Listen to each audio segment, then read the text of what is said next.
Era Erikiyiga emukono enagoje mukono enagoje aboluganda balokoddwayo okukaka abaana omukwano aboluganda bagalana emukono gutugamba ndi mukono bamutukutuleko ngabe mukono bagamba nada fetulisaza lya Ssaabasajja genda maaso tubulire ensonga. Aneyaziza nnyo omwami Charles James Ssenkubuge Jennifer Fulufiga omulabi waffe owa Salt TV serema kwebaza kereranga ku program omusunsuzi ate n'okwekuumira ku munnyo ekyo kyokola kya muwendo nnyo. Ennaggojje egamu ku magombolola aganokoddwayo agasinzibweramu ebikolwa ebyokukabasanya abaana era nga mu mbeera eno ku misango ng'egiri eyo nga 186 okusinziira kwa lipoota gye bafulumizza eraga ku gino emisango 3 ate gyo giraga nti abooluganda be bakakkanye ku baana baabwe ne bakabasanya muno mulimu bataata omuli bakojja ate batutegeezezzaamu nti mulimu bajjajja ate ne bamaama abamu.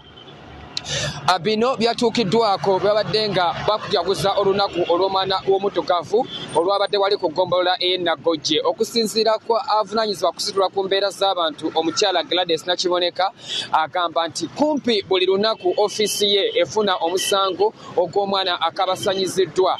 ate nga n'abazadde bebagezaako okulaba nti emisango gino gigenda ku poliisi abamu bagezaako okulaba nti emisango bagimalire awo. Richard Ssenyonga okuva mu Capital for Life nga yakulembeddemu enteekateeka eno agamba nti wadde nga bafubye okusomesa abazadde n'abaana ku buvunaanyizibwa bwabwe naye kikyali kyakusoomoozebwa kubanga ate abamu ku bazadde n'abavunaanyizibwa ku baana bano emisango gino bwe giddizibwa ate batuula n'abo abagizizza basobole okubawaamu akasente ate n'ekirala nga bagamba nti batya okuswala ate nga bamaama bagamba batya okufiirwa obufumbo ekiviiriddeko ate embeera eno okweyongera era banokoddeyo n'omuwendo gw'abaana abawala abeeyongedde okuva mu masomero olw'ebintu ebitali bimu omuli obutabeera na bikozesebwa saako n'abantu abakola emirimu etali gimu omuli abakola mu majaani n'abakola mu bikajjo saako n'abagoba bodaboda be bagambye nti balimbalimba abaana bano ne babawaayo ebintu ebitali bimu omuli ssente saako n'ebyetaago eby'oku masomero olwo ne bamaliriza nga bafunye embuto. Nga boyogera mu Salt TV embeera eno bagirambuludde bwe bati ey'abooluganda abakabasanya abaana mu kitundu ekyo.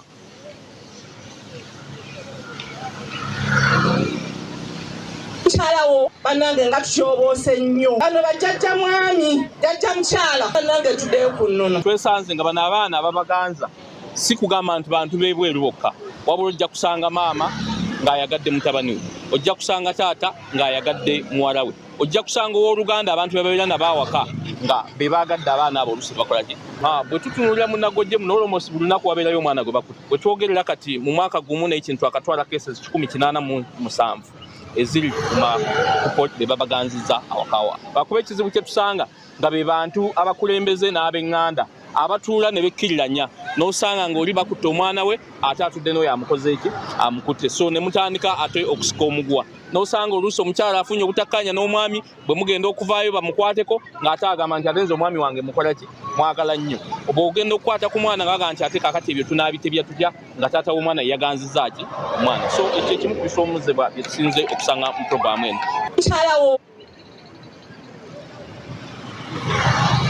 Embeera bwetyo bweri wano mu bitundu eby'Ennaggojje bwe gutuuka ate bwe bituuka mu kabasanya abaana. Naggojje tutunuulira nti olw'okuba waliyo ebikajjo